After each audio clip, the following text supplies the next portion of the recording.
A las 6 de la mañana del 4 de marzo de 1994, un asistente abrió la puerta de un pequeño cuarto en Durango, México.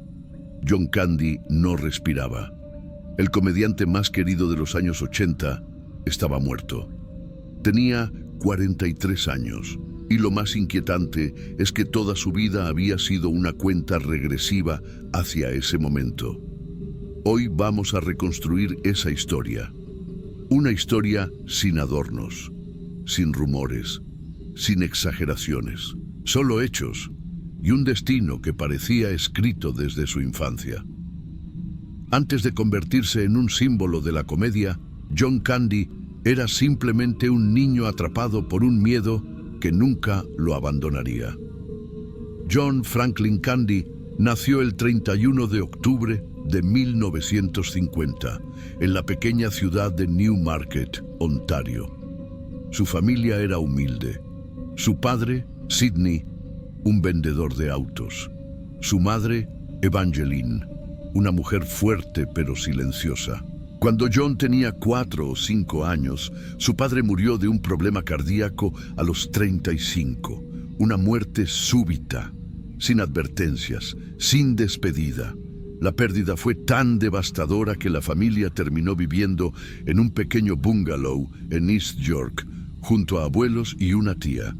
Un hogar lleno de amor, pero marcado por el peso del trauma. Desde esa edad, John desarrolló una idea fija. Mi padre murió joven. Yo también voy a morir joven. No era drama, era certeza. Un pensamiento que lo seguiría durante toda su vida, incluso en su mejor momento. En la adolescencia, John encontró refugio en el deporte. Jugaba fútbol americano como offensive tackle. Era fuerte, disciplinado, competitivo. Soñaba con llegar a la CFL e incluso imaginaba vestir el uniforme de los Toronto Argonauts, su equipo favorito. Pero antes de cumplir 20 años, una lesión grave en la rodilla destruyó esa posibilidad para siempre. Ese día, John perdió su primer gran sueño, pero sin saberlo, abrió la puerta al sueño que lo volvería eterno. Sin el deporte, John buscó otra salida. Trabajó en empleos comunes, hasta que descubrió el teatro y la improvisación. Su naturalidad, su carisma y su tiempo cómico lo llevaron directamente a Second City, la institución donde habían surgido figuras como Belushi, Aykroyd y Gilda Radner. Allí conoció a todos: John Belushi, Dan Aykroyd, Gilda Radner, Bill Murray. Más tarde formó parte de SCTV junto a Rick Moranis, Eugene Levy, Catherine O'Hara, Joe Flaherty y otros actores que serían clave en su carrera. En ese programa nacieron personajes inolvidables: Johnny LaRue, Harry, the guy with a snake on his face, Grogan y parodias brillantes de Julia Child o Beaver Cleaver. No tardó en ganar 2 premios Emmy. John pasó de ser un chico tímido de Ontario al nuevo gigante de la comedia televisiva. Con el éxito de SCTV, Hollywood lo llamó, y él respondió. Durante los años 80 y principios de los 90, John Candy participó en algunas de las películas más queridas de su generación: Splash, Stripes, Planes, Trains and Automobiles, Uncle Buck, The Great Outdoors, Spaceballs, y una aparición improvisada e histórica en Home Alone, filmada en una maratón de 22 horas seguidas. John Hughes lo consideraba familia. Los directores querían trabajar con él, los actores lo amaban, y el público lo veía como alguien cercano, confiable, casi parte del hogar. Pero mientras el mundo celebraba su éxito, John escondía algo mucho más oscuro. Las cámaras mostraban un hombre divertido. Detrás de escena había alguien profundamente inseguro. Miedo a desaparecer, John temía que Hollywood dejara de necesitarlo. Solía decir: «Soy nadie en esta ciudad, soy Dog Boy». Incapaz de disfrutar su propio trabajo, no iba a las premieres. Mandaba a su esposa para que ella le contara cómo reaccionaba el público. incapaz de decir no, firmaba cada autógrafo, aunque estuviera agotado. Sentía culpa si decepcionaba a alguien.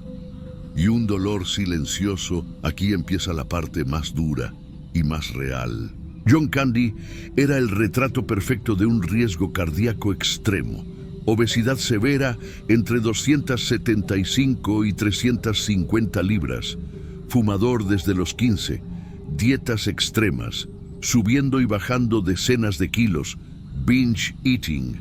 Alcohol para combatir ansiedad. Pasado con cocaína. Abandonada tras la muerte de Belushi. Y una genética devastadora. Padre muerto a los 35, tío muerto a los 42, hermano con infarto en los 40. No era solo un problema de salud, era una bomba de tiempo.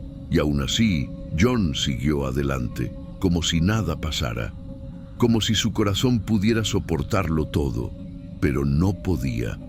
Antes de entrar a los últimos días, hay algo que debes entender. Para 1993, John Candy ya no era el mismo. Estaba cansado, estaba estresado, y su cuerpo estaba enviándole señales que él prefería ignorar. Cool Runnings lo hizo brillar de nuevo, pero incluso ese éxito no pudo evitar lo inevitable. Lo que ocurrió durante su último año, su última semana y su última noche fue una combinación mortal de cansancio, estrés, altitud, alcohol, tristeza y un corazón que ya no podía más. Y es ahí donde empieza el descenso final. Comía para calmar la ansiedad, bebía para dormir y trabajaba sin descanso para evitar enfrentar sus propios miedos. El mundo aplaudía su comedia, pero nadie veía su tristeza. A finales de 1993, John Candy viajó a Durango, México, para filmar Wagons East, un western cómico que él mismo reconocía que no quería hacer, pero que había aceptado por contrato y por miedo a quedar fuera de Hollywood. El ambiente era un infierno para cualquiera, pero especialmente para alguien con su historial. Altitud de más de 6.500 pies, calor extremo desde temprano, vestuario grueso y apretado, cabalgatas diarias, caminatas largas bajo el sol, jornadas de 14 a 16 horas, sudor constante, dificultad para respirar.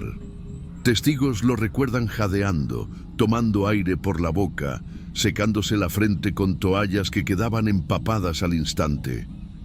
Algunos miembros del equipo aseguran que lo vieron poner la mano sobre su pecho más de una vez. John respondía lo mismo siempre: estoy bien, es el calor. Pero no era el calor. Su cuerpo estaba colapsando. En enero de 1994, mientras filmaba, ocurrió el terremoto de Northridge, uno de los más fuertes en la historia reciente de Los Ángeles. Las comunicaciones cayeron, las líneas telefónicas no funcionaban, y John Candy pasó 2 días enteros, 48 horas completas, sin saber si su esposa y sus hijos estaban vivos. Ese miedo desencadenó un nivel de ansiedad que su corazón no podía permitirse, pero él guardaba todo para sí. No hablaba, no descargaba, solo seguía trabajando. Para John Candy, los Toronto Argonauts no eran solo un equipo de fútbol, eran el sueño que no pudo cumplir cuando era joven. Ser copropietario había sido su mayor orgullo. Pero durante el rodaje recibió una noticia devastadora. Su socio había vendido el equipo sin avisarle. John quedó en shock, profundamente herido. Se encerró en su habitación y pasó 2 días bebiendo tequila, tratando de procesar lo que sentía. No fue una fiesta, fue un duelo. El estrés emocional, sumado al agotamiento físico, aceleró el deterioro de su salud. Wagons East no solo era un rodaje físicamente peligroso, era también un ambiente cargado de tensión. John no estaba contento con el guión, no estaba contento con el tono, no estaba contento consigo mismo. Sentía que estaba atrapado en un proyecto que no quería y que en su estado físico le estaba costando la vida. Para un hombre inseguro, agotado y con un corazón debilitado, era la tormenta perfecta. Pero lo más doloroso es que, incluso así, John seguía siendo amable con todos. Nunca descargaba su sufrimiento sobre nadie. Esa tarde, algo cambió. Quienes estuvieron con él aseguran que John estaba extrañamente tranquilo, más relajado que de costumbre. Cocinó espagueti para el equipo. Bromeó. Se veía casi liberado. Pero durante la cena dijo una frase que pasó desapercibida. Me arde el pecho. Debe ser acidez. No era acidez. Esa noche llamó a varias personas. A su hija Ella estaba distraída y la llamada fue corta. Ese detalle la perseguiría por años. A su hijo, él le dijo, I love you. A sus amigos, Richard Lewis y Robert Picardo. Ambos recuerdan a John contento pero extremadamente cansado. Luego se retiró a su habitación. Tenía planeado descansar y retomar las grabaciones al día siguiente. No despertó jamás. A las 6 de la mañana, el asistente de John notó que él no había bajado para desayunar. Subió al cuarto, tocó la puerta, no obtuvo respuesta. Abrió. John Candy estaba acostado, inmóvil, sin respiración, sin pulso, con la piel fría. La ambulancia llegó, pero no había nada que hacer. La muerte fue rápida, silenciosa, fulminante. Informe oficial, infarto agudo al miocardio, un ataque cardíaco masivo. La autopsia confirmó lo que su vida entera había estado anunciando. Su corazón estaba agrandado, consecuencia de años de estrés, peso excesivo y presión arterial elevada. Arterias severamente comprometidas. El flujo sanguíneo estaba restringido. Daño acumulado por dietas extremas. Subidas y bajadas bruscas de peso. Pulmones castigados. Años de cigarrillo dejaron huella profunda. Tejidos inflamados. El esfuerzo físico de Durango había sido demasiado. No fue un accidente, no fue una sorpresa. Fue el final inevitable de un cuerpo que había soportado demasiado, durante demasiado tiempo. Todos los archivos coinciden en lo mismo: genética mortal.